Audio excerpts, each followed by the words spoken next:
presencia en esta segunda conferencia virtual de la Comunidad de Práctica en Salud y Cambio Climático. Espero, bueno, me parece que todos nos están escuchando correctamente, o la mayoría de ellos. Marilyn, si pudieras subir tu presentación, ok, ya la veo que está ahí. Bueno, pues brevemente solo voy a comentarles, como ya habrán visto y recibieron nuestras comunicaciones, la conferencista de hoy será la doctora Marilyn Aparicio Fenn, a quien agradecemos muchísimo el haber aceptado esta invitación. La doctora nos va a hablar de adaptación al cambio climático en salud en búsqueda de la resiliencia, es el nombre que le dio a su ponencia. Brevemente les doy algunas referencias de la doctora, que bueno, es ampliamente conocida dentro de este mundo del cambio climático. Ella es médico neurólogo de formación y cuenta con un doctorado en estrategias de desarrollo. Ha realizado diversos cursos de especialización, por ejemplo, en el National Center for Atmospheric Research. Ha sido responsable de salud del Programa Nacional de Cambio Climático del Ministerio de Planificación de Desarrollo, también directora de Relaciones Internacionales del Ministerio de Salud de Bolivia. En lo que se refiere a la docencia, bueno, ha sido también o es actualmente coordinadora de la Maestría de Salud Ambiental y Ocupacional, así como directora de la unidad de posgrado. Es docente e investigadora de la Facultad de Medicina de la Universidad Mayor de San Andrés, en Bolivia. Actualmente es responsable de la Unidad de Cambio Climático, Ambiente y Salud del Instituto Boliviano de Biología de la Altura y es jefe del Departamento de Ciencias Funcionales de la Facultad de Medicina de la Universidad Mayor de San Andrés.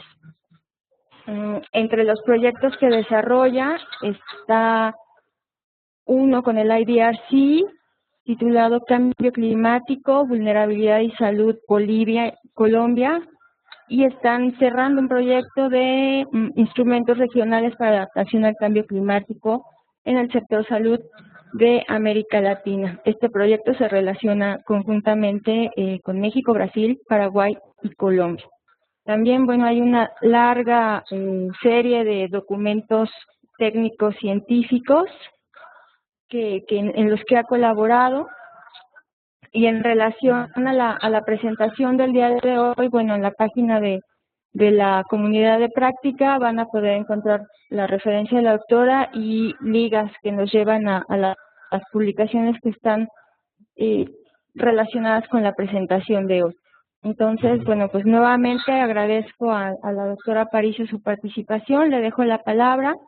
Si gustan, pueden participar por medio del chat. Al final tendremos un comentario del doctor Riojas en relación a la ponencia y si contamos con tiempo, bueno, vamos a tener una breve sesión de preguntas y respuestas.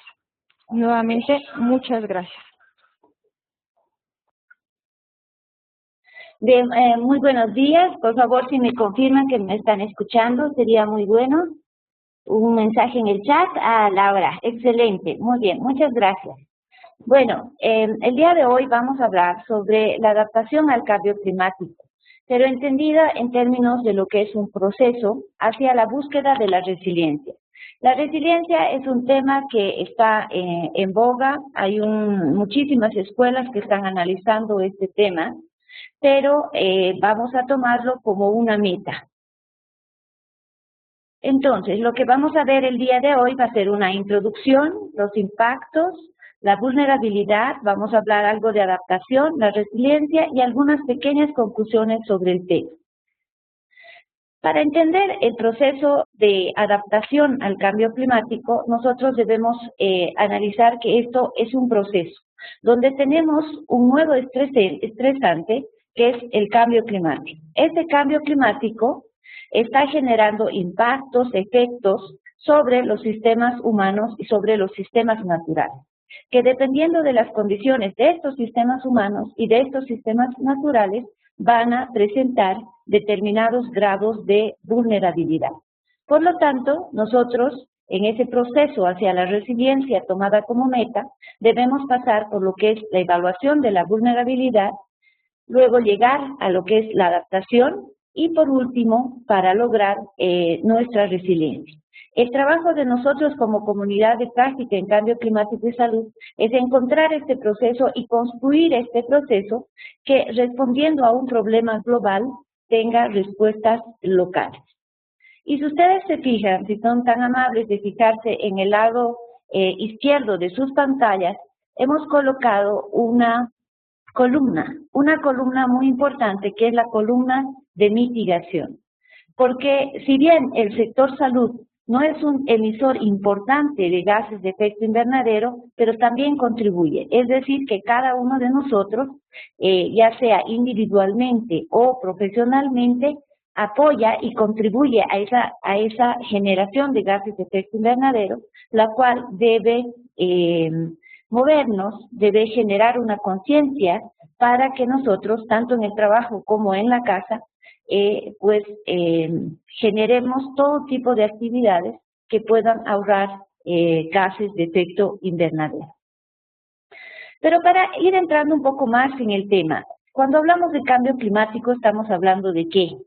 Estamos hablando de una variación del estado del clima identificable por pruebas estadísticas que persiste durante varios decenios o periodos largos.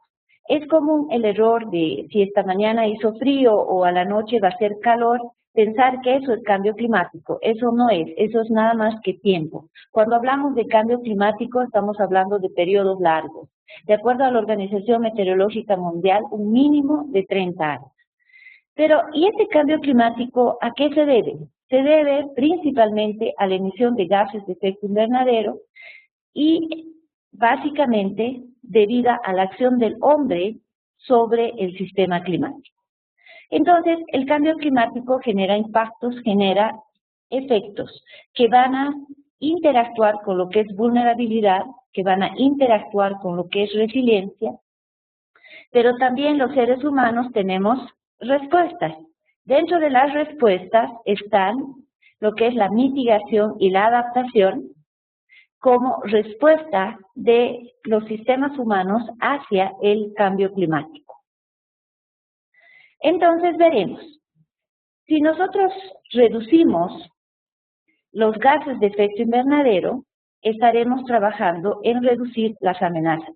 Sin embargo, las acciones tienen que ser inmediatas, pero los resultados son a largo plazo, dada la cantidad y el periodo de vida que tienen los gases en la atmósfera. Si tomamos en cuenta que el dióxido de carbono tiene un periodo de vida de 100 años en la atmósfera, el CO2 que estamos emitiendo en este momento va a permanecer, ¿no?, en la atmósfera mucho después de que nosotros hayamos dejado de vivir en este planeta. Por lo tanto, sus resultados son a largo plazo, pero eso no quiere decir que nosotros digamos, como los resultados son a largo plazo, entonces yo no voy a trabajar o no voy a tratar de reducir esos gases de efecto invernadero, sino que debemos realmente trabajar mancomunadamente en reducir estas emisiones. Y eso significa un cambio importante de paradigmas, un cambio importante de modelos de desarrollo, un cambio importante de estilos de vida a nivel del quehacer, no solo del sector salud, sino del quehacer ambiental y de desarrollo en general a nivel mundial.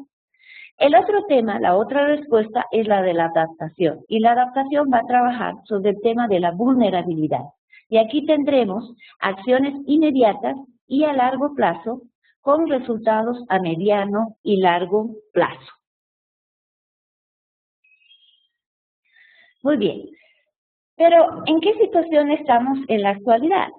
Esta es una imagen del último informe del IPCC, del quinto reporte del IPCC, en el que en el 95 al 100% de probabilidad señalan que el calentamiento producido desde los años 1950 se debe en gran medida a la influencia humana. Entonces, cada vez más los científicos a nivel mundial están generando evidencias sólidas sobre el efecto antropogénico, el efecto que nosotros como seres humanos estamos causando al planeta. Y si ustedes se fijan, este mapa es realmente muy llamativo. Fíjense los grados de temperatura de 1.75 a 2, grados centígrados de incremento en áreas como Sudamérica, particularmente área del Brasil, como también en otras partes del mundo.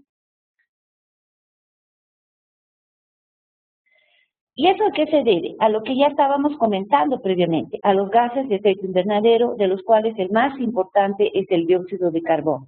Debemos señalar aquí que el dióxido de carbono ha aumentado 280 partes por millón, que tenía en la era preindustrial a 379 partes por millón el año 2005. Eso quiere decir que en 8.000 años previos a la industrialización, ¿no? No aumentó tanto como en este último periodo, ¿no? Desde la era preindustrial hasta nuestros días, ¿no? En esta medida que tenemos para el año 2005, podemos comparar que ese incremento de 280 partes por millón no es nada comparado con 20 partes por millón que aumentó en el curso de 8.000 años en la Tierra. Entonces, esa evidencia lograda por el IPCC de que somos 95% responsables del calentamiento global, del cambio climático, se sustenta en este incremento marcado después de la era preindustrial. Yo les pregunto a ustedes, o sea, la era preindustrial nos ha traído una gran cantidad de bienes, nos ha traído una gran cantidad de productos, pero productos desechables, ¿no? Y eso ha ido aumentando lo que es el consumismo a nivel mundial, pero eso es insostenible, no puede persistir en el tiempo. Muy bien, entonces, esas emisiones de dióxido de carbono se deben principalmente ¿a qué? Al uso de combustibles fósiles y a los impactos del cambio en el uso de la tierra sobre el carbono acumulado en las plantas y el suelo. Entonces, ¿y eso se debe a qué? Se libera ¿por qué? Por incendios, cosechas y deforestación. Ese mismo informe, el mismo informe del IPCC que recién ha salido en marzo de este año, nos muestra gráficas sumamente llamativas, sumamente peligrosas, y señalan que si continúa el ritmo actual, doblaremos la concentración de dióxido de carbono que hay en la atmósfera, lo que probablemente aumentará la temperatura global entre 2 y 5 grados Celsius. Se estima que si se produce un aumento entre 2 y 3 grados centígrados, realmente nuestro estilo de vida de los seres humanos, nuestra forma de vida incluso estaría seriamente comprometida. Con aumentos menores hasta ahora ya estamos teniendo consecuencias bastante peligrosas. Y hay algunos elementos también muy importantes. En la anterior evaluación del año 2007 que realizó el IPCC, recibió duras críticas, ¿no? Porque señalaban los críticos y otros investigadores que no forman parte de este panel que sus escenarios futuros en relación al aumento del nivel del mar eran realmente muy conservadores, ¿no? Sin embargo, la proyección actual sugiere que habría un incremento muy importante para el año 2100, incluso el incremento de 1 metro del nivel del mar. Si consideramos que grandes ciudades a nivel mundial están asentadas en zonas costeras, el peligro para la población humana es realmente importante. Otros elementos que se señalan también es que los monzones serán más cortos pero más intensos, las sequías serán severas, las tormentas serán más fuertes.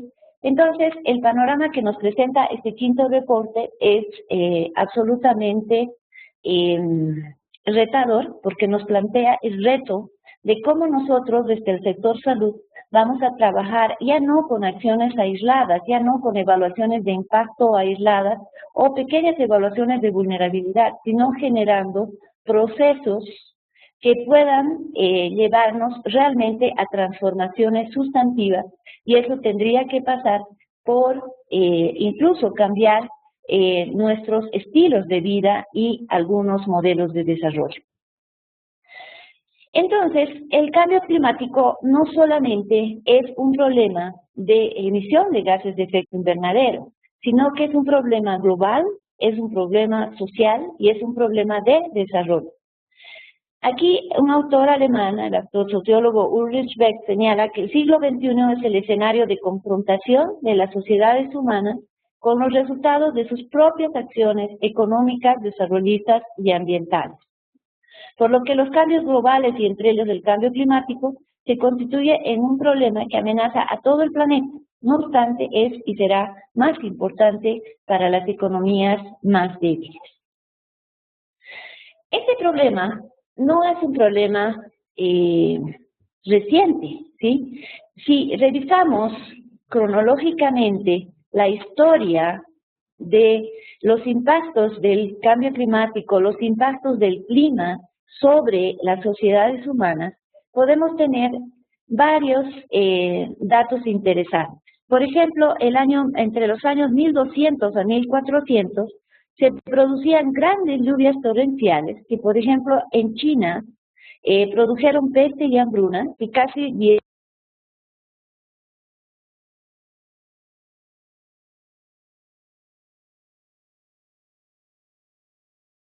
muy importantes que alteraron la agricultura de Europa y la gente murió de hambre por las tormentas.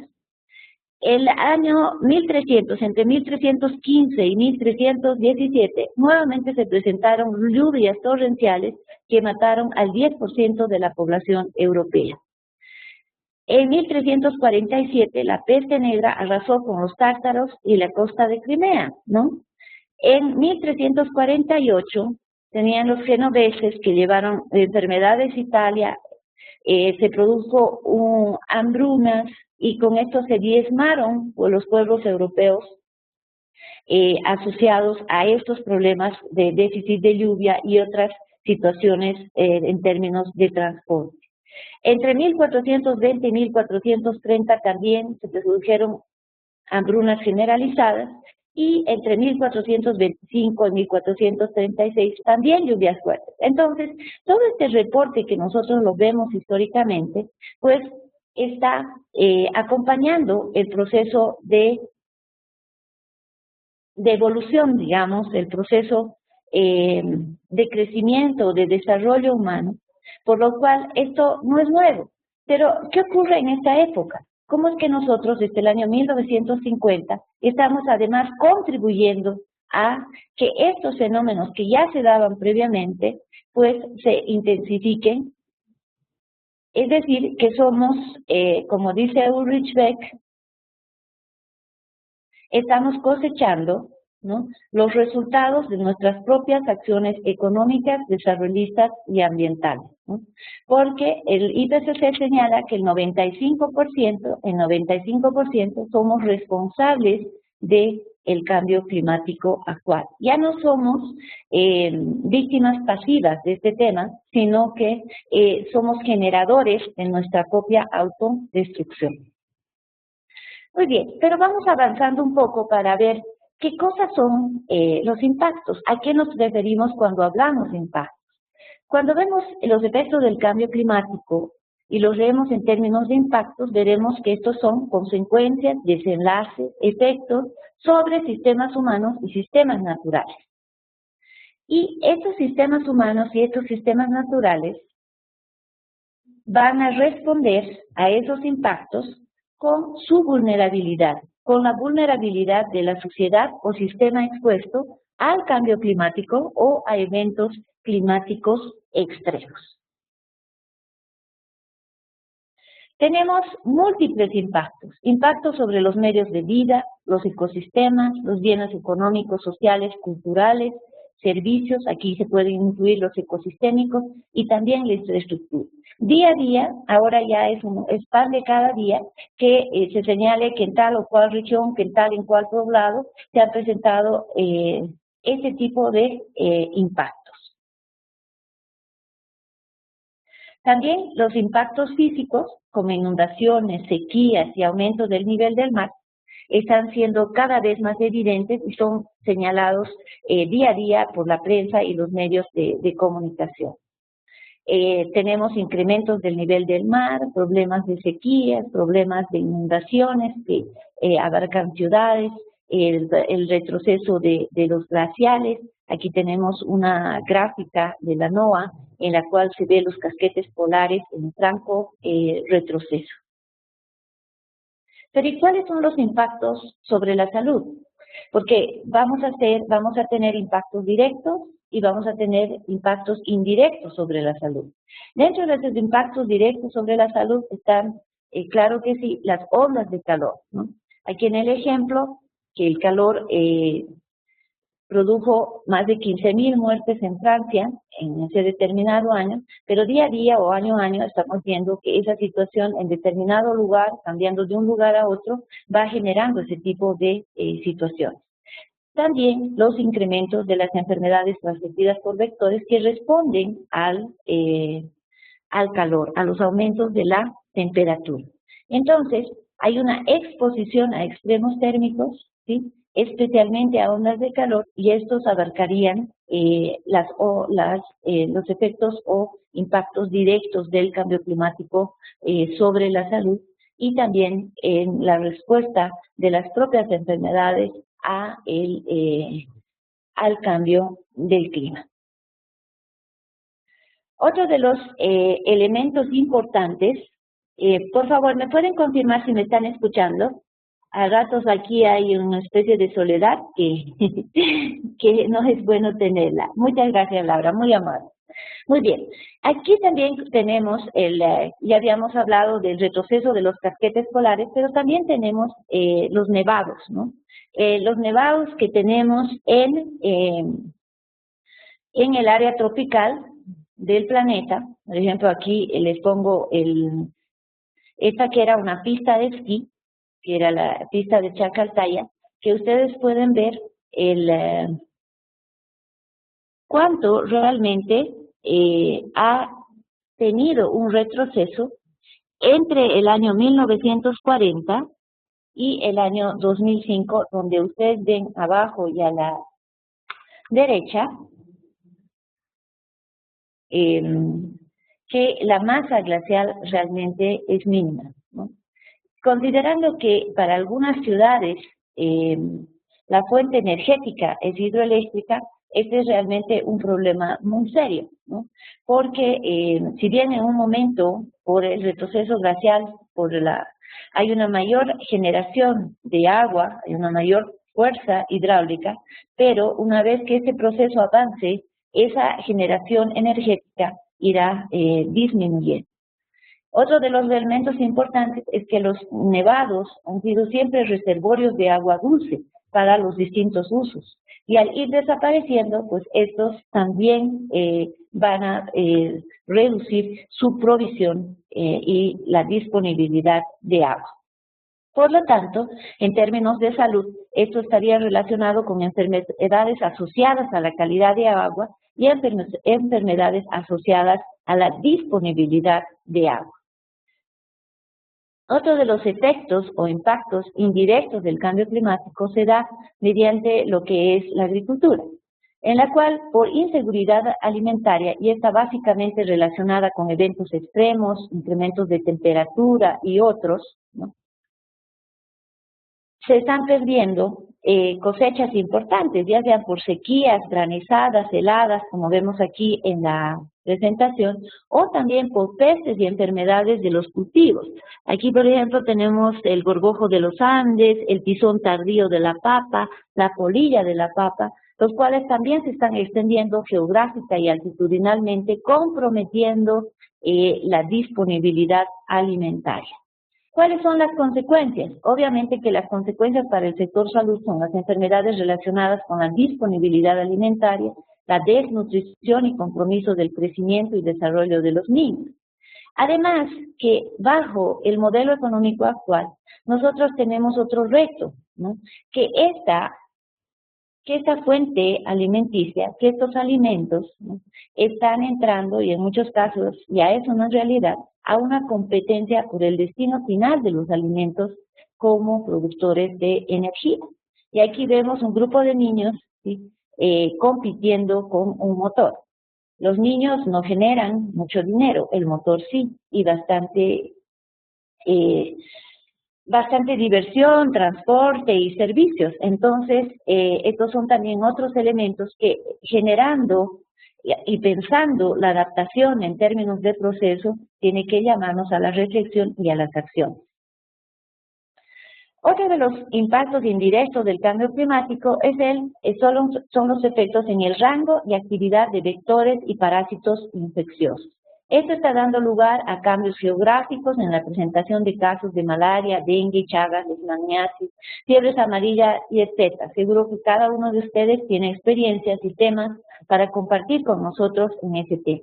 En este caso es lo que nosotros describimos ya el año 2007 como malaria de altura, un brote de malaria y casos de malaria que se presentaron a 50 kilómetros al este del lago Titicaca, en una cabecera de valle, en un área que para nada era de características tropicales o cálidas y que podía generar casos de malaria.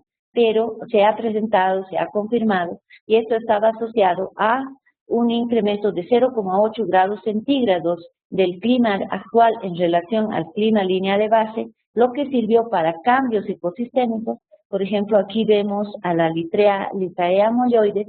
La Littraea molloides sirve de insumo alimenticio al vector, a la Anopheles pseudopontipenis, y si ustedes ven el mapa en la parte inferior, y estoy teniendo algún problema para señalar con el cursor, pero si ustedes ven el mapa en la parte inferior, hay unos puntitos negros, ¿no?, en los cuales era el área de distribución tradicional, digamos, de la Littraea molloides. Pero cuando nosotros encontramos esta planta, la teníamos muchísimo más cerca de la línea del Ecuador, o sea, muchísimo más lejos, muchísimo más alto de las áreas de distribución normal. Se encontró al vector, se confirmó todo eso, y eso nos daba a entender que se estaba produciendo una extensión geográfica y altitudinal de las enfermedades transmitidas por vectores. También hay cambios en la configuración ecosistémica. Esto, por ejemplo, está impactando fuertemente en la extensión, en la dispersión, en el cambio de las áreas geográficas de la enfermedad de Chagas, asociada también a otros fenómenos. Por ejemplo, en varios estudios que realizamos a nivel de los valles cruceños en Bolivia, vimos que a mayores temperaturas el teratoma infestans tiende a domiciliarse muchísimo más rápido, implicando mayores riesgos para la salud de la población. Y ese es el tema clave de nuestros días. Yo creo que es el tema fundamental y está haciendo que muchísimos organismos internacionales y casi todas las actividades de respuesta de los distintos gobiernos le estén dando la atención que merecen. ¿Por qué? Porque hay un importante incremento de muertes y enfermedades por mayor frecuencia de eventos extremos, ¿no? Sean deslizamientos, sean inundaciones, muchos más ejemplos de esta situación en varias partes del mundo. Y aquí vemos que no solamente se está afectando, que ya los efectos, los impactos del cambio climático no solamente están afectando a los países subdesarrollados. Hace un tiempo atrás, un mes más o menos, 2 meses, Londres estaba con una tremenda inundación, viviendas inundadas y todo eso. Pero siempre los impactos van a ser mucho más fuertes en economías más débiles, en economías que son más vulnerables. Entonces, existen dramáticos impactos con muy alta mortalidad debido a fenómenos meteorológicos extremos en los países de mayores ingresos, ¿no? Pero como les decía, estas muertes por desastres, por eventos climáticos extremos, son siempre mucho más importantes, por ejemplo, en zonas urbanas de naciones de ingresos bajos y medios bajos, y donde se concentran los asentamientos de tipo informal, es decir, las carencias y su mayor vulnerabilidad. Los ocupantes de estos asentamientos están generalmente más expuestos a los fenómenos climáticos y tienen limitadas o ninguna infraestructura de reducción de riesgo, con viviendas de baja calidad y limitada capacidad de respuesta. Esa capacidad de respuesta es fundamental al momento de hablar de vulnerabilidad, al momento de prepararnos para el trabajo en cuanto a la adaptación. Un ejemplo que tuvimos en la ciudad de La Paz el año 2011, para que conozcan un poco la ciudad, está situada en un ecosistema de montaña. Se produjo un mega deslizamiento que por el área le llamamos el mega deslizamiento de Callapa. Este mega deslizamiento recibió este nombre porque se vinieron abajo 9 barrios de la ciudad de La Paz y empezó el 24 al 25 de febrero del 2011 con pequeñas grietas que se formaban en las calles. Y posteriormente se produjo el gran deslizamiento el 26 de febrero en nuevos barrios de esa zona, ¿no? Se generó la alerta y la evacuación de los vecinos de los barrios y áreas afectadas y hubo una importante acción del sistema de alerta temprana. Entonces, si ustedes se fijan, el mapa inferior tenemos en amarillo el barrio de Pampajasi y en rojo cómo esos 9 barrios se deslizaron hacia el curso del río. Para ver un poquito, o sea, algunas imágenes de cómo se produjeron, les traje estas fotos que al final terminaron con esos 9 barrios totalmente destruidos. Pero no hubo ni una pérdida de vida humana. Primero que el sistema de alerta temprana estaba ya instaurado, ya estaba trabajando, ¿no? Y que además no fue un fenómeno totalmente súbito. Entonces, esos fueron 2 elementos importantes para que no se hayan producido pérdidas de vidas humanas. Obviamente se produjeron deshidratación en niños y adolescentes, diarreas en menores de 2 años, gente de todos esos barrios teniendo que localizarse en refugios, gastroenteritis, miositis, alteraciones de la salud mental, exoparasitosis, infecciones respiratorias y traumatismo leve. Pero no hubo muertes, o sea, hubo una importante pérdida económica, pero no se registraron muertes. Desde el punto de vista de salud, ahí ya tenemos un punto a favor. Pero, ¿cuál fue la causa de esto? ¿A qué se debió? El causal fue un exceso, básicamente, de precipitación. El mes de febrero del 2011 fue el 6º febrero de mayor precipitación desde 1919 e históricamente fue el que presentó mayor cantidad de días con precipitación. 25 días de los 28 días de febrero que estuvo lloviendo. Y fue el 6º mes desde 1919 con ese tipo de evento extremo. Entonces, también se registró un récord histórico de precipitación con 34.2 milímetros de lámina precipitada, que se verificó el día 25, es decir, un día antes del mega deslizamiento. Muy bien, pero ahí tenemos el evento extremo, ¿sí? Era un evento extremo de precipitación en condiciones en las cuales ya estamos en un escenario de cambio climático. En la ciudad de La Paz es también evidente, ¿no? Pero hay factores humanos, factores del sistema humano que están relacionados y que crean la vulnerabilidad. Uno de estos factores fue el incremento de casi el doble, 1.8 veces, de zonas construidas en 8 años en la zona deslizada. Nosotros comparamos este barrio con el otro lado de la cuenca, ¿no? Al frente, un barrio que se llama Irpavi, ¿no? Entonces teníamos la zona mega deslizada y el lado contrario del valle, que no había sufrido ese deslizamiento, pero que también había sido lugar del evento extremo. Igual recibió la misma precipitación, ¿no?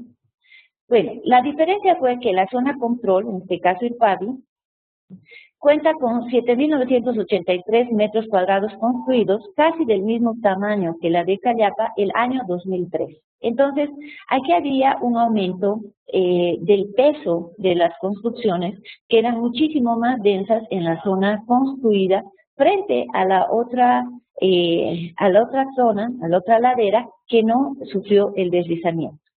Pero además, el comportamiento humano también tiene que ver en esta situación. ¿Por qué? Porque en la parte baja de la zona del deslizamiento existía una amplia zona de cultivos, ¿no?, que regaban con agua, que movían la tierra, es decir, debilitaban el pie del talud, ¿no?, sin considerar que más arriba, o sea, y habían barrios que estaban totalmente construidos, debilitando el soporte que tenían estos barrios en la parte baja por la cuestión de los cultivos. Déficit de planificación, déficit de control, déficit de regulación, pero también hay un comportamiento ciudadano que está inmerso en esta situación, ¿no? Muy bien. Siguiendo nuestro esquema hacia la resiliencia, vamos a hablar ahora de lo que es vulnerabilidad. Y cuando hablamos de vulnerabilidad vamos a encontrar un sinnúmero de definiciones. Vamos a ver que, por ejemplo, la vulnerabilidad es la propensión o predisposición a verse afectados de manera adversa. La vulnerabilidad abarca una variedad de conceptos, incluyendo la sensibilidad o susceptibilidad al daño y la falta de capacidad para hacer frente y adaptarse.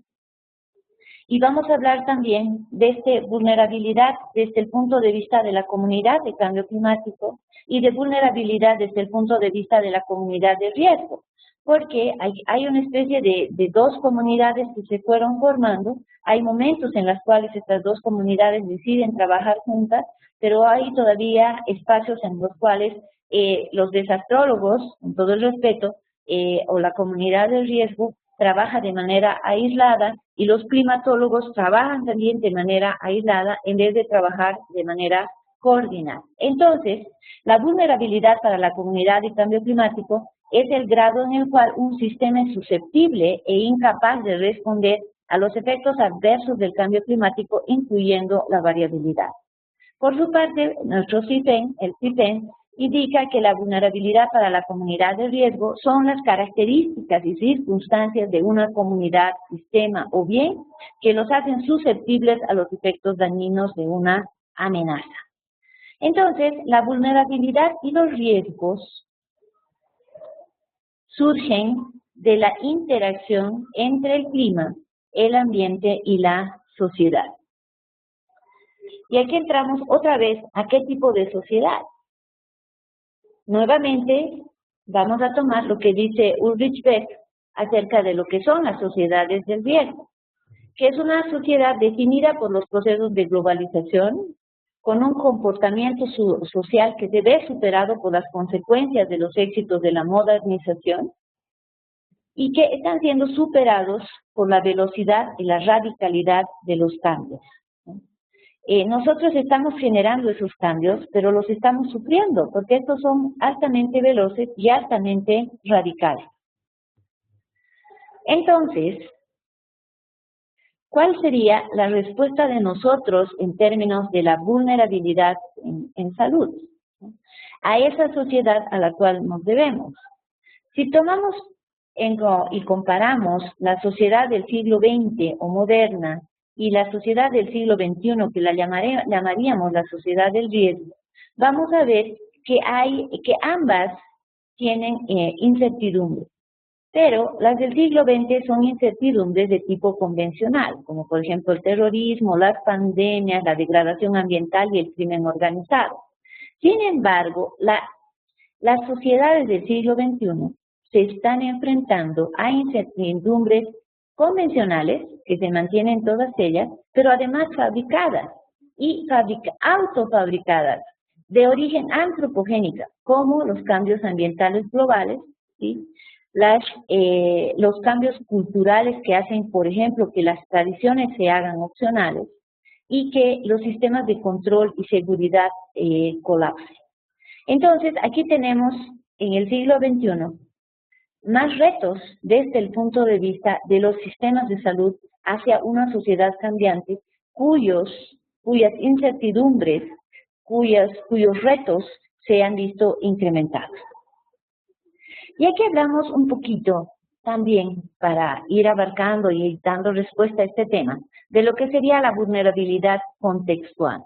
La vulnerabilidad contextual es el resultado de la incapacidad para hacer frente a las presiones o cambios externos, como las cambiantes condiciones climáticas.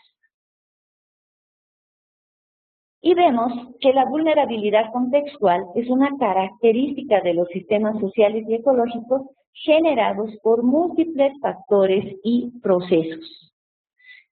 Entonces, esa nuestra vulnerabilidad ya no es disciplinaria, esa nuestra vulnerabilidad ya no es sectorial, ya no podemos ver al agente, al actor, al profesional de salud como el único que va a poder dar respuesta a los retos actuales, a las incertidumbres actuales, a las necesidades actuales cuando nos enfrentamos al cambio climático. Por lo tanto, tendremos que abarcar factores económicos, factores sociales, físicos, epidemiológicos, factores humanos, la propia capacidad de respuesta de los sistemas, es decir, su capacidad adaptativa. En ese sentido, considerando que la vulnerabilidad es multidisciplinaria, es multisectorial, que requiere una aproximación desde el pensamiento complejo, es que, por ejemplo, estamos trabajando desde el enfoque de EcoSalud en un proyecto que se denomina Cambio Climático, Vulnerabilidad de Salud en Bolivia y Colombia, con financiamiento y apoyo del IDRC de Canadá, en dos cuencas, la cuenca del Lauca y la cuenca del Pilcomayo. Una en Colombia y la siguiente en Bolivia. Además, esa vulnerabilidad sanitaria, desde ese enfoque de que la vulnerabilidad que tenemos, la vulnerabilidad que enfrentamos, no la podemos responder sectorialmente, hace que nosotros comencemos a identificar, y ustedes podrán decirme, pero eso no es nuevo, hace tiempo que estamos tratando de trabajar juntos, sí, y hay que seguir en ese esfuerzo, hay que redoblar los esfuerzos, ¿no? Pero desde el punto de vista de cambio climático tenemos que identificar lo que hace el sector salud, las responsabilidades no sectoriales, pero diseñar, analizar, generar indicadores y medidas de adaptación que sean sectoriales e intersectoriales, es decir, con una aproximación compleja, para generar indicadores de vulnerabilidad que nos puedan tener una aproximación mucho más completa o lo más cercana posible a la realidad, ya no la visión disciplinaria, sectorial, solamente con un catalejo, sino una visión más compleja para generar también respuestas complejas que puedan aproximarse más a una respuesta con mejores resultados. En ese sentido, conjuntamente con el equipo de COPSAC en México, con Brasil, con Colombia y con Paraguay, estamos trabajando en el proyecto de instrumentos regionales para la adaptación al cambio climático, generando esos indicadores de vulnerabilidad que nos permitan medir la vulnerabilidad y a partir de ello generar medidas de adaptación y con apoyo de los indicadores ir generando el monitoreo del proceso de adaptación hacia la resiliencia. Como ejemplo de esto, veremos que hablando de Chagas, ¿no? Para Bolivia, en el ejemplo que les traigo, este sería el área endémica de Chagas tradicional, ¿sí? Pero si nosotros vamos trabajando desde la multidimensionalidad del sistema social, considerando que la enfermedad de Chagas se produce por la interacción del clima con múltiples factores sectoriales e intersectoriales, pues ya el indicador cambia, se modifica y vemos áreas donde las que hay que intervenir y vemos en qué áreas están mucho más débiles. Si, por ejemplo, uno de los elementos que sale en rojo es el déficit de servicios básicos, en muchos países los servicios básicos no son trabajados, no son de responsabilidad del sector salud y más bien es del área de servicios básicos del Ministerio de Obras Públicas o como quiera que se llamen en los distintos países, ¿no? Entonces, ahí podremos trabajar y decirle, mire señor, vamos a reducir, vamos a cambiar la vulnerabilidad 5, la vulnerabilidad más alta que tiene este municipio, esta región, si es que, digamos, usted desarrolla acciones de manera coordinada con nosotros y enfocando y subsanando estas debilidades. Entonces, tener indicadores de vulnerabilidad generados a partir del pensamiento complejo, de una lectura compleja de la realidad, con respuestas sectoriales e intersectoriales, puede permitir una respuesta mucho más acertada, mucho más aproximada a la realidad y lograr mejores resultados. Muy bien, después de esa evaluación de la vulnerabilidad, ¿no? De esa evaluación tenemos que entrar a lo que son adaptaciones. Pero cuando comenzamos a hablar de adaptación o a tratar de diseñar cuáles serían las medidas de adaptación, cuáles serían las respuestas, nos vemos en esta situación. Hay fuerzas que te tiran para un lado y hay fuerzas que te tiran para el otro lado. Ahí vemos a los tomadores de decisiones. Los sectores académicos siempre hemos estado trabajando para la generación de la evidencia, pero como un amigo decía, existe sólida evidencia de que los tomadores de decisión toman las decisiones sin tomar en cuenta las evidencias. Entonces, se nos complica la situación. Muy bien, pero ¿y qué es adaptación? Vamos a entender adaptación como un proceso de ajuste al clima y sus efectos actuales o esperados. En los sistemas humanos, la adaptación pretende moderar los daños o aprovechar las oportunidades. ¿Y esto para qué? Para facilitar el ajuste al clima esperado y sus efectos. Pero, ya en el trabajo mismo, a nivel de los sistemas nacionales de salud, en las direcciones de salud ambiental o las que ya están comenzando a ver o ya tienen un muy buen avance en términos de cambio climático, comienzan a aparecer varios conceptos y varios retos. ¿Cuáles son las necesidades de adaptación? ¿Qué circunstancias que exigen medidas para garantizar la seguridad de la población y la seguridad de los activos en respuesta a los impactos del cambio climático?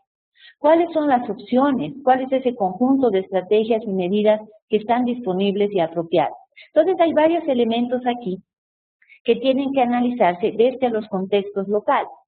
Y el problema del cambio climático es que es un problema de tipo local.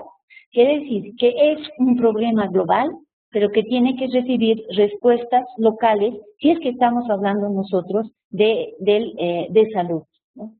Porque no puede haber una respuesta general para todo. Obviamente hay graduaciones, hay regulaciones, hay políticas, hay estrategias, pero en el día a día tenemos que tener también respuestas priorizadas a nivel local. No solamente esperar lo que se haga a nivel internacional o sean iniciativas a un nivel macro. Otro de los elementos que también tienen que ser evaluados, si es que estamos hablando de sistemas nacionales de salud y queremos generar respuestas locales, tenemos que ver nuestra capacidad de adaptación. Y vamos a entender esto como la capacidad de los sistemas, las instituciones, los seres humanos y otros organismos para adaptarse a los daños potenciales, aprovechar las oportunidades o para responder a las consecuencias. Y también, ver las oportunidades de adaptación en términos de los factores que sean más fáciles de planificar e implementar acciones de adaptación.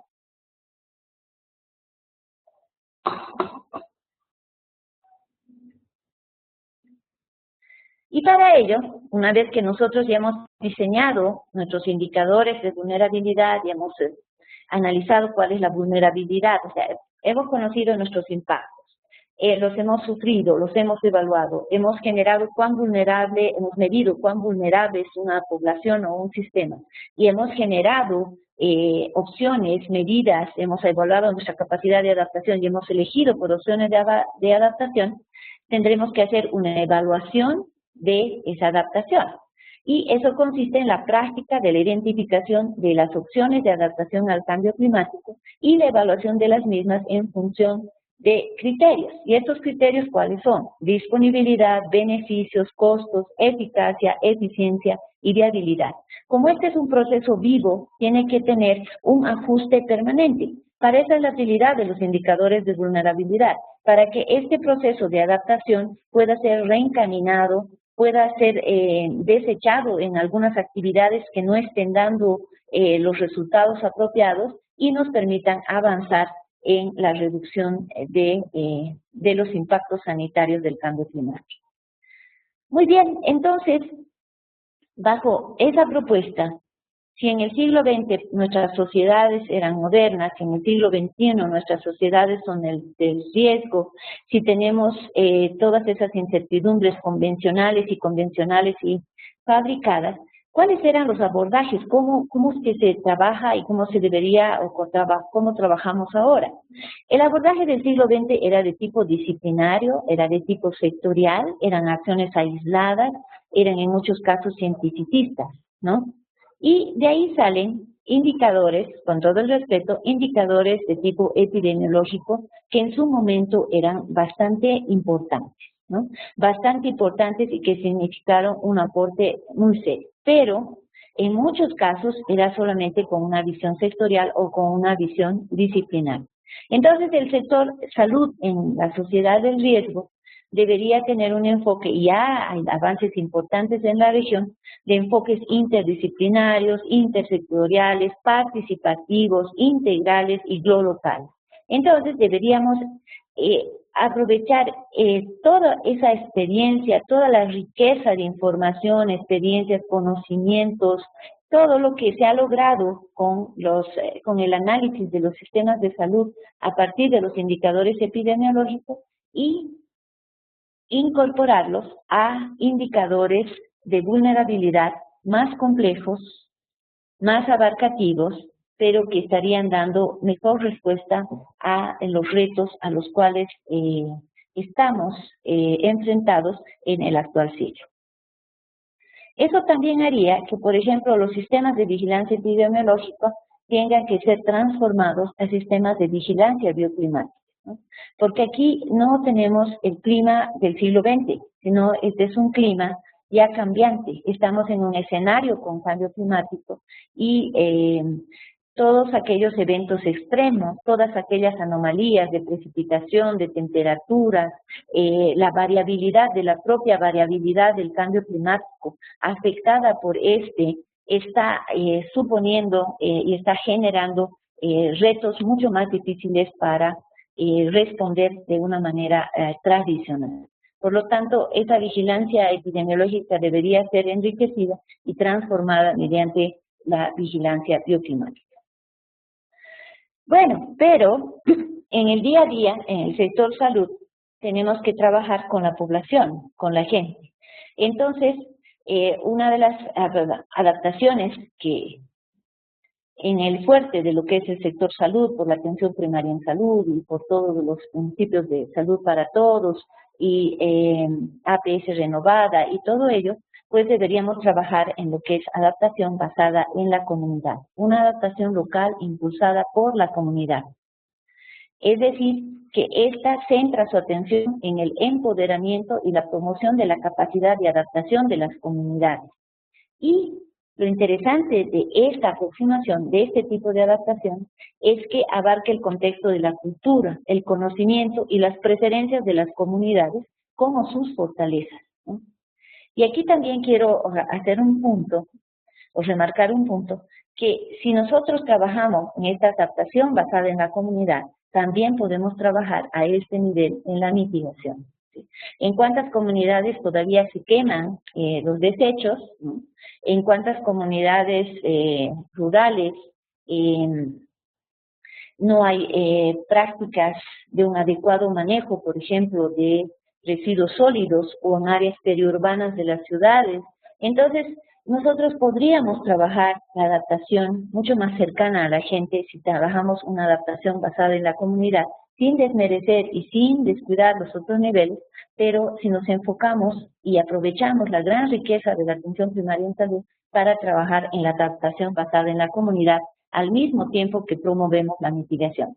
Ya que tenemos una sola casa, pues todos y cada uno somos importantes en cuanto a la generación de gases de efecto invernadero, y a este nivel podríamos generar un trabajo de impacto mucho más interesante en nuestras distintas realidades. Bueno, esa evaluación de los impactos de la vulnerabilidad y la adaptación es importante en cuanto a la adaptación comunitaria. Se deben explorar aspectos estructurales de adaptabilidad humana, por ejemplo, las estructuras sociales, culturales, epidemiológicas, económicas y políticas en ese nivel, nuestra respuesta local, y también aprovechar todo lo que es el aprendizaje social que surge de las relaciones humanas como elemento fundamental de la capacidad adaptativa. Si en algo es rico, si algo son ricos los países de América, es en sus comunidades, ¿no? En el trabajo comunitario, en las respuestas de tipo comunitario, que se ha perdido más o menos por los distintos modelos de desarrollo que se han enfocado, pero todavía sigue siendo un baluarte en la región y deberíamos trabajar. Entonces, eso nos permitiría que generemos acciones que puedan ser conceptualizadas, que puedan ser contrastadas con la experiencia, que puedan ser pasadas por un proceso de reflexión, y eso te genere una nueva acción y así sucesivamente, favoreciendo la adaptación. Y aquí entramos a lo que es resiliencia, que sería nuestra meta, pero una meta que por el momento todavía no está bien definida. ¿Cuántas reuniones para analizar resiliencia hemos tenido en el sector salud? Yo no conozco muchas, ¿no? Hay distintas ponencias, distintas posturas a nivel internacional, distintas escuelas, incluso se están generando indicadores de resiliencia, ¿no? Pero respondiendo más a sectores de tipo ambiental o a problemas de tipo ambiental. Pero en salud, ¿qué es lo que debemos nosotros avanzar en este tema? ¿Cuáles serían? Estas tendrían que ser locales, tendrían que ser nacionales, tendrían que ser regionales. Hay varios niveles para analizar. Y aquí, en este cuadrito, les traigo algún resumen, ¿no?, de varias definiciones, varios elementos que se incorporan en términos de lo que ven la parte de resiliencia. Por ejemplo, el aspecto de resiliencia comunitaria, ¿no?, de acuerdo a varias fuentes, recalca todo lo que sería identidad cultural, el humor social, la solidaridad, la autoestima colectiva, que sería como un desafío, la honestidad estatal, el liderazgo auténtico, ¿no? Aspectos que promueven la resiliencia, por ejemplo, para Werner y Gasnesi, por ejemplo, habla de resiliencia como con el compromiso en cuanto a la unidad, el amor y la preocupación por los grupos vulnerables, la reflexión, el desafío, el buen uso de la inteligencia, el apoyo externo. Entonces, hay una resiliencia, ¿no? Debemos que avanzar en la identificación de cuál es la resiliencia en salud, cuál es la meta a la que queremos lograr.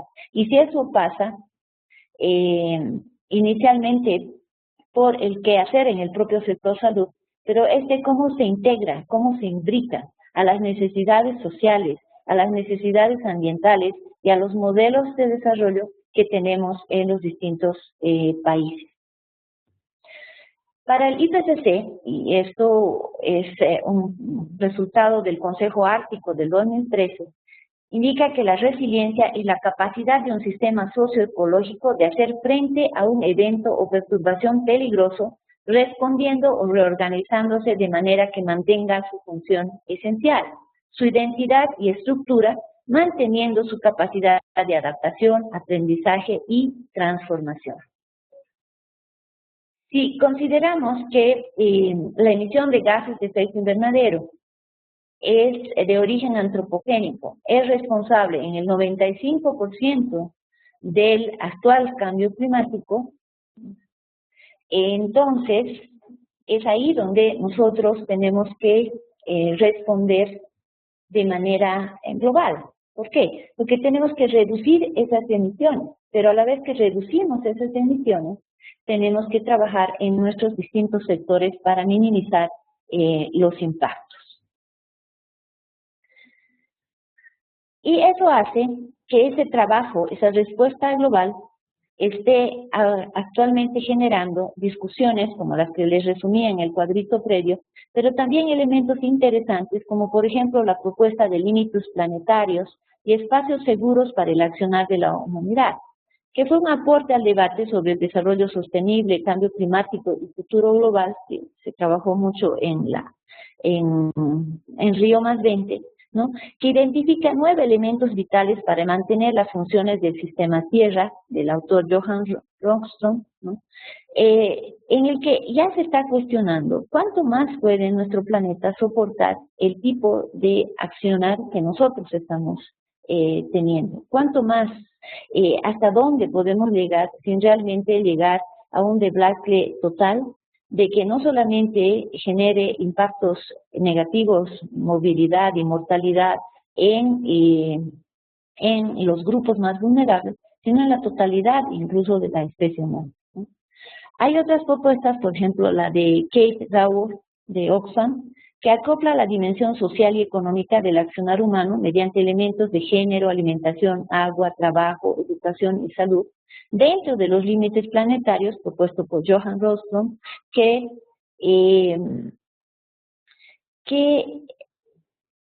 fue catalogado como que era muy ambientalista, ¿no? Y que no incorporaba las cuestiones políticas, las cuestiones sociales, las cuestiones económicas en su propuesta, ¿no? Y a esta propuesta de Kate Raworth se le llamó el donut de los límites sociales y planetarios, ¿no?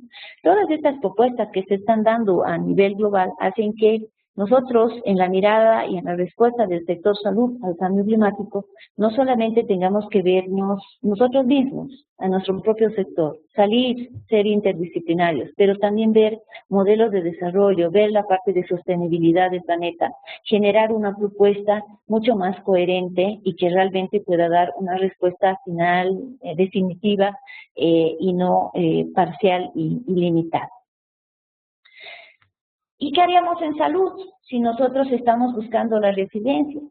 Tendríamos que tener la capacidad, la propuesta de cambiar sistemas, de introducir prácticas, de influir planes, de informar políticas, de reconstruir identidad, de construir solidaridad, cambiar los relacionamientos inequitativos que tanto dañan, que tantas consecuencias tienen en el sector salud y transformar las metas a largo plazo en acciones de adaptación a corto plazo.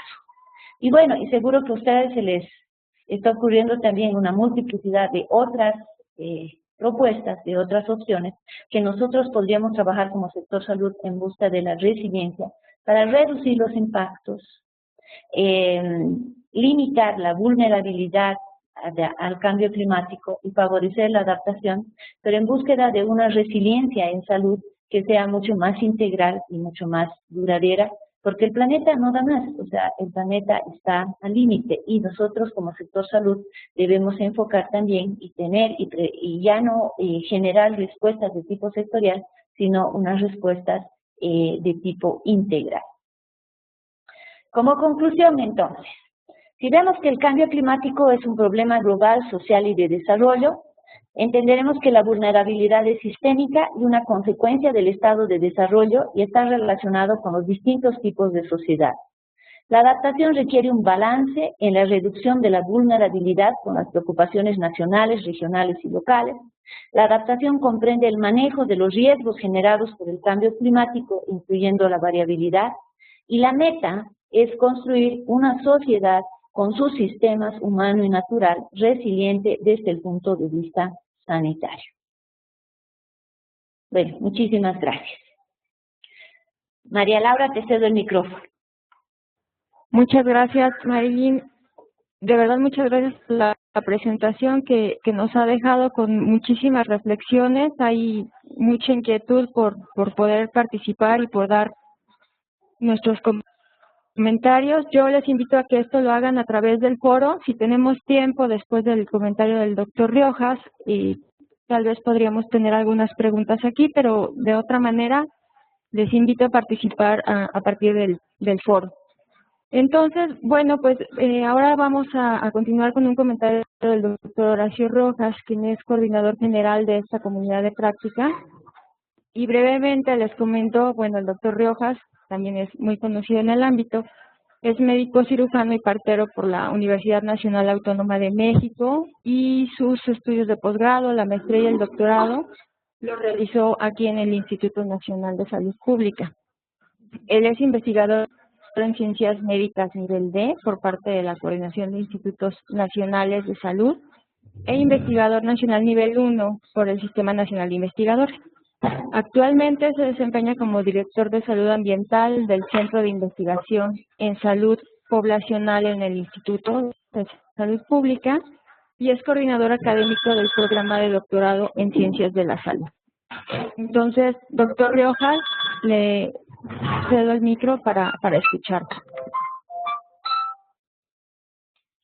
Hola, ¿sí me escuchan? Hola. Sí, muy bien. Ok, bueno, voy a hacer un comentario muy breve para tal vez un poco más de tiempo a los participantes. Bueno, en primer lugar, quiero agradecer la participación de todos los que están en este foro, en esta sesión. Más o menos tenemos más de cerca de 90 participantes en este foro y eso para nosotros implica un éxito, pues se ve que ha tenido una recepción muy buena esta comunidad de práctica y este foro para discutir este tema que a todos nos interesa. En segundo lugar, quiero agradecer mucho a Marilyn porque como han visto en su presentación, ella lleva mucho tiempo no solo sino pensando alrededor del problema de el cambio climático, la vulnerabilidad y la salud. La experiencia que ella ha tenido en Bolivia y en general en la región andina es muy relevante, también sus contribuciones al IPCC. Y bueno, le agradecemos mucho este esfuerzo que ha hecho por presentar de una manera integrada la conceptualización sobre el problema del cambio climático y la vulnerabilidad. Voy a hacer algunos comentarios muy breves sobre esta presentación. En primer lugar, creo que lo presentado aquí nos pone enfrente un reto muy grande para el tema de la salud, que yo pienso que no ha sido adecuadamente abordado y operacionalizado en la mayoría de nuestros países. Tenemos un marco conceptual bastante completo que nos habla de la parte de cambio climático, la vulnerabilidad, la adaptación y la resiliencia, pero todos los que estamos escuchando podemos dar fe y constancia de que muchas de estas cosas se han todavía operacionalizado muy poco en el tema de la salud y especialmente en el sector salud. Y desde mi punto de vista, esta falta de operacionalización se da porque en realidad en la parte de salud no hemos hecho totalmente el cambio de paradigma que menciona Marilyn. Seguimos teniendo un sector salud todavía muy reactivo, seguimos teniendo sistemas de vigilancia muy basados en enfermedades y no en riesgos. Seguimos teniendo un sistema de salud que no ha sido capaz de incorporar variables de otros sectores, como en este caso la parte climática. Y entonces yo creo que la presentación de Marilyn nos abre la puerta para presentar en siguientes sesiones esfuerzos que se están haciendo en los países por hacer avances en este sentido. Ese sería un primer comentario. Me parece que la presentación deja abierto un reto muy grande para el trabajo intersectorial, transdisciplinario, que creo que en esta área estamos apenas comenzando. Quiero también hacer énfasis en algunos temas que mencionó Marilyn. En primer lugar, el tema de la vulnerabilidad. Creo que no está de más decir que cuando hablamos de vulnerabilidad, hablamos de vulnerabilidades construidas, es decir, la vulnerabilidad no es una cosa que de por sí existe, es una realidad socialmente construida, como dice Marilyn, en esta sociedad del riesgo. Los impactos en salud al cambio climático, básicamente nosotros también contribuimos a construirlos en la medida en que construimos la vulnerabilidad ambiental y la vulnerabilidad social. Entonces, digamos, en términos de salud, los impactos del cambio climático están siendo bastante importantes porque hay una vulnerabilidad ambiental y social que hemos venido construyendo sobre todo en los últimos 40 años y que básicamente se manifiesta en un deterioro eh, acelerado en la mayoría de los países de la región. Entonces yo creo que nosotros como gente del sector salud debemos de contribuir a disminuir esta construcción de la vulnerabilidad, no solamente ver la adaptación como una cosa de que hay que hacer campañas porque va a haber golpes de calor, sino realmente trabajar en los factores estructurales que están construyendo esta vulnerabilidad. Necesitamos tener visiones más profundas y de más largo plazo que nos permitan trabajar de manera transdisciplinaria sobre el tema del cambio climático y los efectos en la salud. Creo que hay una falta de capacidades en nuestras instituciones para obtener este tipo de abordajes y ahí hay que trabajar bastante también en la formación de recursos humanos que tengan una visión diferente de lo que es los riesgos a la salud por el cambio climático, que tengan una visión más integrada, una visión más ecosistémica, porque si no, esto se va a ver reflejado en que cuando hablemos del sector salud y el cambio climático, como digo, sigamos pensando en que tenemos que mejorar nuestros sistemas de vigilancia de golpes de calor, de enfermedades transmitidas por vectores y no buscar sistemas de vigilancia que integren variables ambientales y, en este caso, variables climáticas. Entonces, creo que esta presentación es muy buena y nos abre la puerta para que en siguientes presentaciones y en la discusión presentemos estudios de caso de qué es lo que se está haciendo en los países para avanzar en esta reducción de la vulnerabilidad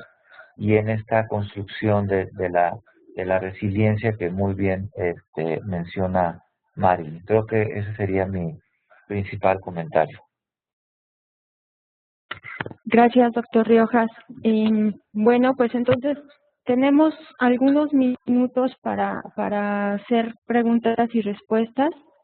Sí, vamos a enviar la presentación, la liga para el foro también, entonces, pero podemos aprovechar estos breves minutos para ver si alguien quiere hacer algún comentario y aprovechar que tenemos a la doctora Marilyn, al doctor Riojas y al doctor también Corbalán que está con nosotros. Entonces, por favor, si alguien quiere tomar la palabra, levante la manita y le podemos dar el micro.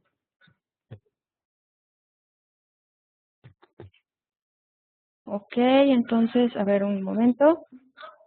La primera es Ana Rosa Moreno. Entonces, Ana Rosa, adelante, tienes el micro. ¿Qué tal? Buenos días a todos. Marilyn, me gusta mucho tu presentación. Yo tendría un comentario, un par de preguntas. El primer comentario es que cuando tú hablas de las acciones de mitigación, las pones a corto plazo. A mí me parece que deben ser a largo plazo. Tenemos que pensar en cuáles son las estrategias que un país o que una región en un momento dado debe de establecer para poder contender contra las emisiones de gases de Ana Rosa, discúlpame que te interrumpa. Si puedes hablar un poquito más fuerte porque casi no te escuchamos. Ok, perdón, vuelvo a repetir mi comentario que es relacionado con la mitigación. ya saludé a Marilyn y la felicito por su presentación. Ella habla de que la mitigación deben ser acciones a corto plazo. A mí me parece que deben ser a largo plazo, dado que estamos contendiendo con la disminución de las emisiones de gases de efecto invernadero, ya sea a nivel nacional, a nivel regional. Entonces creo que estas estrategias necesariamente tenemos que tener una visión largoplacista. Por un lado, ese sería un comentario. Y dos preguntas puntuales. Una, ¿a qué te quieres referir cuando hablas de sistemas ecológicos generados? Que estuvo en una de tus láminas. Y la otra pregunta que me parece también que es muy importante, cómo el sector salud de cada país debe involucrarse en las medidas de mitigación de gases de efecto invernadero.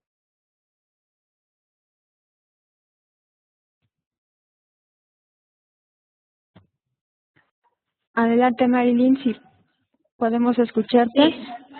Sí, ¿me escuchan? Por favor, ¿me verificas, María Laura? Sí, te escuchamos claro y fuerte. Sí, primero un cordial saludo a Ana Rosa, ¿cómo estás? Qué bueno que estés participando del foro. Bien, cuando yo me refiero a que estamos hablando de mitigación en términos de que sean medidas a corto plazo, yo creo que eso lo he manifestado en términos de empezar ya en una respuesta de cada uno de nosotros desde el punto, desde el nivel comunitario. O sea, obviamente que se están haciendo esfuerzos a nivel internacional, no tan importantes como nosotros quisiéramos, no tan exitosos como realmente el planeta lo necesita, pero las acciones de mitigación obviamente que tienen que empezar ya, y por eso señalaba a corto plazo, y que esos tienen que permanecer en el tiempo. Si consideramos el tiempo de vida de los gases de efecto invernadero, por ejemplo, del dióxido de carbono, que son 100 años, como les mencionaba, ¿no? Entonces, esas acciones de mitigación individualmente, porque el individuo cuenta, ¿no? Tenemos un solo planeta y lo que haga cada uno de nosotros en cuanto a la emisión de gases de efecto invernadero cuenta. Por eso no tenemos que esperar solamente lo que sean las iniciativas, la política internacional, las estrategias internacionales, sino un trabajo desde nosotros mismos como individuo para reducir los gases de efecto invernadero. Uno de los elementos importantes que, por ejemplo, se puede ahí es reducir el consumismo, ¿no? Si nosotros vamos reciclando cosas, vamos siendo menos consumistas, entonces nosotros podemos estar contribuyendo, obviamente, a la mitigación de los gases de efecto invernadero, considerando que el incremento tan importante que se dio después de la era preindustrial y el aporte de las industrias y el aporte de las fuentes móviles también a la generación de los gases de efecto invernadero. Entonces, la mitigación empieza a corto plazo con el accionar de cada uno de nosotros, aunque los resultados sean a largo plazo. La mitigación debe ser permanente y el sector salud puede contribuir en cada una de sus acciones y en su trabajo, como les decía, de adaptación a nivel comunitario. Cuando, por ejemplo, les planteo, y respondiendo ya a tu pregunta de los sistemas naturales, los sistemas ecológicos, todo eso, y planteándoles lo que es el sistema de vigilancia bioclimático, ese sistema de vigilancia bioclimático, por ejemplo, no solamente abarca lo que hace la enfermedad o el vector de la enfermedad, sino el ecosistema que está donde se está desarrollando esa enfermedad con toda su flora, fauna, es decir, con toda su biodiversidad, con toda su integralidad. A partir del enfoque de cuencas que nosotros trabajamos y estamos aplicando, por ejemplo, en el proyecto del IDRC, apoyados por el IDRC, ese es un enfoque donde se toma la integralidad del ecosistema de la cuenca con toda su riqueza natural, con todas sus poblaciones humanas, sus poblaciones animales. O sea, es una visión de tipo integral. No es que la enfermedad se produce simplemente por la relación entre el ser humano y el mosquito, sino que ese mosquito va a estar presente por las condiciones ambientales, por las condiciones, por la situación, por el estado de conservación del ecosistema. Entonces, todos esos elementos tienen que ver el momento de generar impactos al cambio climático. Si, por ejemplo, tenemos una cabecera de cuenca deforestada, obviamente que en la parte baja vamos a tener eventos extremos, vamos a tener problemas de disponibilidad de agua, vamos a tener problemas de calidad de agua, vamos a tener problemas de dengue, porque hay personas que ante la poca disponibilidad de agua van a comenzar a acumular agua en reservorios. Puede ser que las condiciones educativas y culturales no sean las más adecuadas, que no permitan contar un reservorio de agua que tenga tapa. Entonces, cuando uno analiza el problema de salud, es un problema de tipo integral. Por eso es que no debe tomarse desde un punto de vista disciplinario o simplemente sectorial. Y por eso es que al decir bio, estamos incorporando todo lo que es vida alrededor de ese proceso o esa enfermedad. Algo también preguntaba sobre el sector salud, debe responder con la mitigación. Sí, el sector salud puede responder con la mitigación, ¿no? Por ejemplo, podemos cambiar muchas fuentes energéticas de los sistemas de conservación de vacuna en áreas rurales, podemos trabajar, cuando trabajamos la atención primaria de salud a nivel comunitario o en los propios servicios de salud, dependiendo de las distintas realidades, uno hace la evaluación, hace el inventario de los gases de efecto invernadero que pueda estar produciendo, sin ser expertos. Pero todos sabemos que si, por ejemplo, tenemos una ambulancia a diésel o una ambulancia a gasolina ya con un motor demasiado grande, demasiado antiguo, eso, por ejemplo, puede ser contrastado, puede ser mejorado, y nosotros podemos contribuir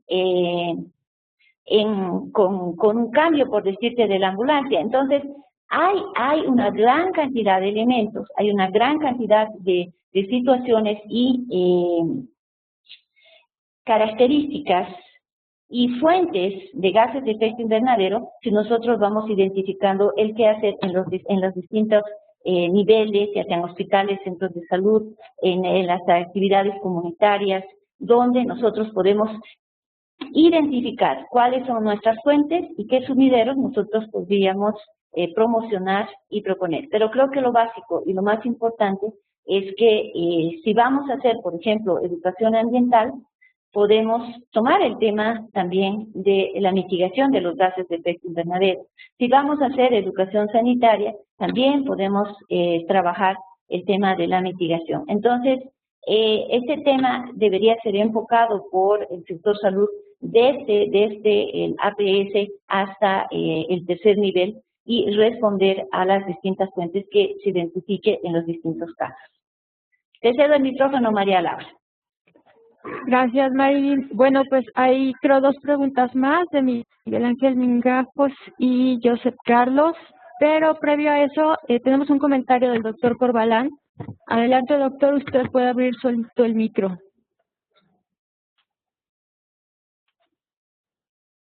Hola, buenas tardes o buenos días allí a todas y todos. Espero me estén escuchando bien.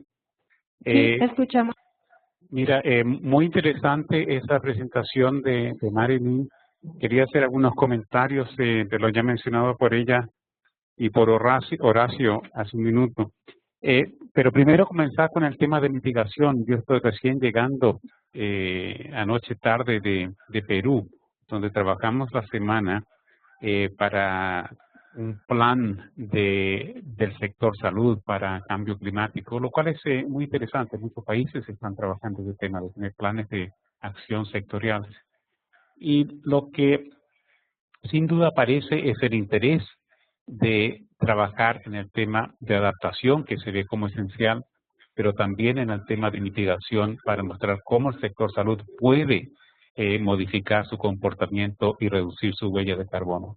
Entonces, tanto en este futuro plan de Perú, como en el que ya existe de Brasil, el tema de la mitigación, que antes tal vez no lo tocábamos mucho, sí lo estamos tocando bastante. Quería hacer un comentario con respecto a lo que Marilyn presentó de ese deslizamiento de Cayapa, que ella explicó que resultó de un evento que quebró récords, ¿no?, de precipitación.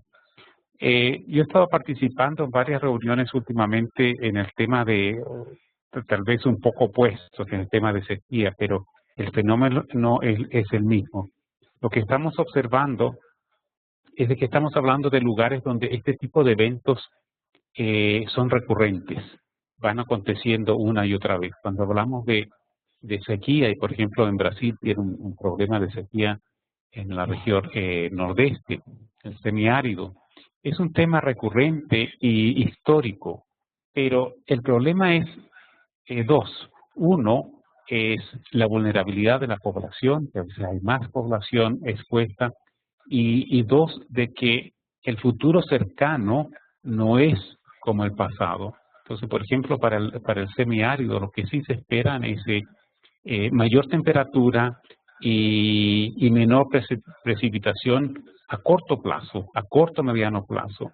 Entonces tenemos que tener cuidado cuando hablamos de a tener sistemas de alerta temprana. Sí, muy importante, funciona, pero el problema está en que tenemos poblaciones vulnerables expuestas a que algo acontezca. Entonces eso es donde tenemos que poner nuestro énfasis cuando hablamos en el sector salud. ¿Dónde están esas poblaciones vulnerables? ¿Por qué son vulnerables? ¿Y cómo construimos situaciones donde no existe esa vulnerabilidad? Porque ese tipo de eventos van a seguir ocurriendo. O sea, el tema de mitigación, como muy bien lo mostró Marilyn en uno de los primeros slides, es algo que va a funcionar más a mediano y largo plazo, no a inmediato, no de inmediato. Entonces, las acciones que podamos hacer ahora son muy importantes. El tercer punto es que venimos hablando con respecto a trabajar intersectorialmente, interdisciplinariamente, en forma integral, global y local, participativa, por décadas. No es algo nuevo. Y no hemos tenido mucho éxito. Seguimos trabajando en forma muy sectorial y seguido en una disciplina, etcétera. Lo que yo veo y que muchos están hablando de esto es que el cambio climático es un fenómeno tal que nos fuerza a trabajar de esa manera. Tenemos que trabajar interdisciplinariamente, intersectorialmente. Tenemos que trabajar en forma participativa. De otra manera, no vamos a lograr afrontar el desafío. Entonces, tenemos algunas oportunidades que nos presenta el cambio climático de cambiar la forma de trabajar. Y yo creo que esto sí puede ser una forma interesante. Gracias.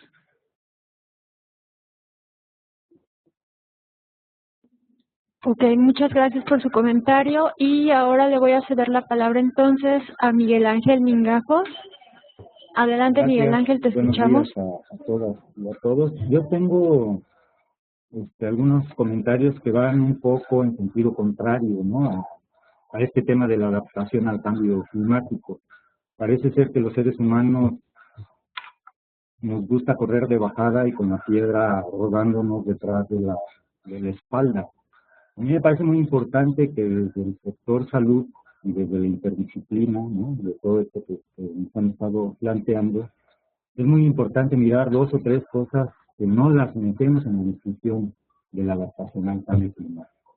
Es decir, los seres humanos nos tenemos que adaptar a un modelo de desarrollo que está generando un caos a nivel mundial por este tipo de fenómenos que nos generan muchas vulnerabilidades que se reflejan obviamente en estos procesos de daños a la salud. Y yo creo que nuestra respuesta no puede ser la mitigación, es decir, la contención después de. Evidentemente tenemos que trabajar en eso porque ya es un hecho, ya todos los países estamos viviendo esas condiciones, pero no hay regulación, ¿no? Las leyes en los países siguen promoviendo un modelo de desarrollo capaz, un modelo de desarrollo muy agresivo, un modelo de desarrollo que genera una gran cantidad de pasivos ambientales, que es prácticamente imposible con todas las medidas mundiales que hay en la reducción de gastos, por ejemplo en el sector salud, de poder atender ya no solo en el proceso de la enfermedad como tal, sino de lo que nos va a estar generando en un futuro inmediato. Entonces mis comentarios son más en ese sentido. Yo creo que también tenemos que incorporar una visión diferente a la adaptación. Tenemos que crear también un sector salud con una capacidad de resistencia y de rebeldía hacia lo que nos está orillando el modelo de desarrollo. Tenemos que trabajar en leyes que eviten que las empresas, ¿no?, esos grandes procesos mega extractivos de todo tipo que hay en el mundo, sigan abonando y solo se laven las manos dando cuotas para bonos de carbono, cuando están dejando sociedades enteras, ambientes enteras destruidos, y que pues evidentemente va a ser imposible poder de resolver. A mí no me parece que es una cuestión técnica. Yo siempre digo que si el hombre ya tuvo la capacidad de poder llegar a la luna, por supuesto que tenemos la capacidad de poder resolver problemas complejos. Pero si no hacemos un cambio del modelo político y económico, difícilmente vamos a poder contener los problemas que tenemos actualmente. Gracias. Muchas gracias, Miguel Ángel. Sí, también muy interesante y para la reflexión. Vamos a cerrar con el comentario de Joseph Carlos Jave y les invito, por favor, a que no cerremos esta conversación aquí, sino que la continuemos a través del foro. Entonces, Joseph, adelante, tienes el micro abierto. ¿Qué tal? Muy buenos días. La verdad que interesante las ponencias. Y solo recalcar de que en el tema de la mitigación del sector de salud, como bien comentaba la doctora Marilyn, hacer el inventario de gases de efecto de invernadero, tanto en nuestras ambulancias o en nuestras instituciones también, que utilizan los calderos, los generadores, y todo ese espectro y documentos que se puedan registrar. Por otro tema, un dato interesante comentó con respecto al sistema de gestión de desastres versus el sistema económico. Si vemos la migración poblacional, se dirigen a ciudades que ofrezcan un mejor calidad de vida, ¿no? Y pero en el ecosistema no lo permite, como ocurrió en la ciudad de La Paz. Por eso creo que deberíamos trabajar en forma conjunta y que al menos cada sector establezcamos nuestros indicadores y trabajemos de manera primeramente sectorial. Establecer un tema de mitigación y adaptación, hacer un sistema de vigilancia y finalmente entrelazar todos los sistemas intersectoriales y luego entrelazarnos a nivel regional, ya que las variabilidades climáticas afectan a todas las regiones, ¿no?, de acuerdo a los pisos ecológicos que existen en este caso de América Latina. Muchas gracias y a toda su disposición para poder ayudar.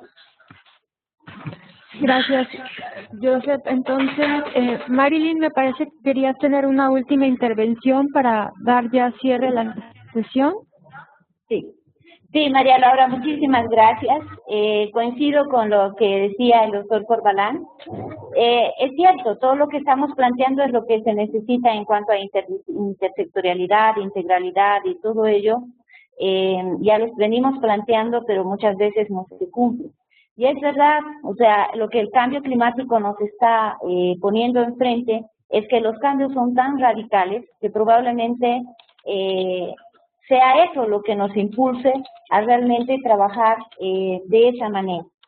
Después quería agradecer los comentarios en el chat. Evelyn puso muchos ejemplos y también las personas que tomaron la palabra sobre cómo nosotros podemos trabajar o aportar con nuestro granito de arena a lo que es la mitigación de los gases de efecto invernadero al interior del sector salud.